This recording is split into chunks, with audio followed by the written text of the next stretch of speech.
Good afternoon, everyone. Welcome to the State Department. Sorry, I didn't mean to surprise you there, David. Anyway, welcome. Happy Wednesday. Before I get to your questions, just very fortunate to have with us Undersecretary for Economic Growth, Energy, and the Environment, Catherine Novelli, who's here to talk a little bit about our ocean conference, which is going to take place over the next several days, but tomorrow and Friday mainly, here at the State Department, and a couple off-campus venues as well. Without further ado, over to you again. Thanks, Mark. Thanks so much, and I'm really excited to be able to be here and talk to you about the third Our Ocean Conference, which is, as Mark said, is going to be hosted here. Secretary Kerry will host tomorrow and Friday. And I just thought you may ask, why are you even having an ocean conference? And here's a couple of things to think about. First, the ocean is threatened. Second, the ocean is resilient. So if we take action now, we can actually protect the ocean.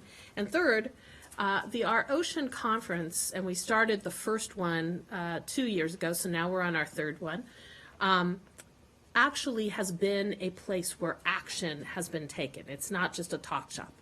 And so, even though when we think about the ocean, which covers 71% of the Earth's surface, it's hard to think about how could something that big be threatened. But here's a few things. We have to care about this because half the oxygen we breathe comes from the ocean. And it regulates our weather.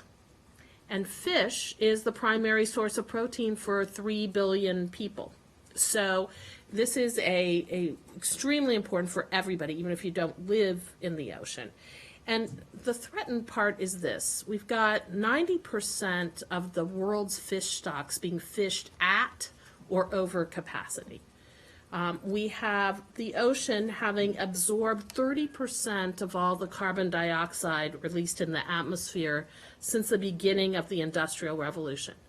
And while that's a great thing to take that carbon out of the atmosphere, what it means is that the ocean is now 26% more acidic than it was before the Industrial Revolution, and that is destroying coral reefs, it is destroying shellfish, it's having a very deleterious effect on the health of the ocean.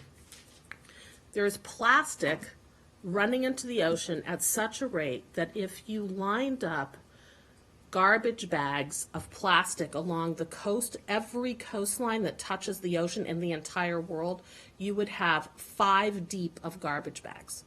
That's how much plastics in the ocean now. And in fact, what experts are saying is if we continue at this pace, by 2050, there's going to be more plastic than fish in the ocean. We've also got warming water from sea level that scientists are now saying can cause sea level to rise by 4 to 6 feet by the end of the century. So we know that we really have to tackle this.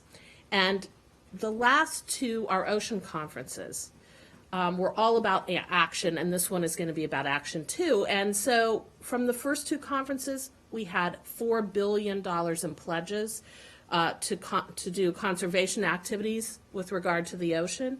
And 90% of those have actually been implemented so far, and the rest are in process. We actually protected through marine protected areas, which are kind of like national parks in the ocean that allow fish to regenerate. We protected an area the size of the continent of Australia just in the last two, our ocean conferences, and we expect to do much more at this conference. And one of the things that we have been able to do is really elevate this issue from something that has only been the purview of fisheries ministers to now looking at it as really a foreign policy and national security issue. And so we're going to have 450 leaders here over the next 2 days, and 60 foreign ministers and environment ministers, several heads of state, scientists, philanthropists, heads of civil society, heads of companies, because we know that we all have to work together here. We'll have over 90 countries represented, And we're expecting over 100 new initiatives that are going to be worth billions of dollars. So we're very excited about that. The conference is going to look at 5 things: sustainable fisheries, which I just talked about, and how to combat illegal fishing, marine protected areas, marine pollution, which is the plastic I've been talking about, climate-related impacts of the ocean, and the blue economy. And the blue economy is, how do we have an intersection between this economic activity that's taking place in the ocean and conservation, so that both are being done in a sustainable way. We have to have economic activity. We'd like it to be able to be done, and we believe it can be done in a way that also conserves the resources. So we're very excited about that. And the last thing that I would say is that we also know that it's very important that we have the next generation of ocean leaders be being prepared. So we are co-hosting with Georgetown University a Youth Ocean Summit that's going to be taking place on the same 2 days, tomorrow and Friday. And what's great about this is there's going to be 150 youth ocean leaders from over 50 countries. They had to compete to be able to be part of this, and they had to compete with suggested solutions for some of these problems. And they're going to be rolling up their sleeves and consulting with some of the experts that'll be here at the Our Ocean conference here to develop some solutions that they can take forward. So this is very exciting. And the EU has already committed to hosting the next Our Ocean conference next year in Malta in 2017. And we have countries lined up to host it for a couple more years after that, and those will be announced at the conference. So we're very, very, very excited about this, and I'm happy to take any questions that you have. I actually do have a question, and I apologize in advance for it being probably one of the more ignorant questions that you've gotten. That's okay. About this. On the plastic thing, you say by 2050 there might be more plastic than fish in the ocean. I don't, what does that mean exactly? Weight-wise? By weight. So, okay, so how do you deal with that? So the way to deal You with just it, take it out? well, no, I wish we could just take it out. It's very hard because what happens to it is that it breaks up into small pieces and then it becomes microplastic. Some of it just sinks to the bottom of the ocean But floor. aren't there those huge islands? There of are those trash? huge gyres. So I think the consensus is that what we really need to do is we need to go upstream and stop all that plastic from pouring into the ocean. And that means we have to look at how do we do better recycling. How do we look at sort of a more circular economy where we're using less plastic in what we're doing? And we have several projects that are looking at recycling and doing it more efficiently. And part of the problem comes from Asia, where their waste management has not caught up with the burgeoning middle class. So you've got about 40% of solid waste being recycled in Asia, or being collected in Asia. In the U.S., it's like over 90%. And so we really have to boost up what is happening on the, recycling and waste management, and that is actually what we're doing. And there will be several pilot projects on that. Well, does that mean that that you basically resigned to the amount that's in there now? So experts have said, and I'm not, the expert on how to remove plastic from the ocean, but we are not resigned. But if we don't stop more from coming in, it's only going to keep getting worse. So if we just focus on taking the plastic that's there and trying to get rid of it, exponentially more is just going to keep coming in.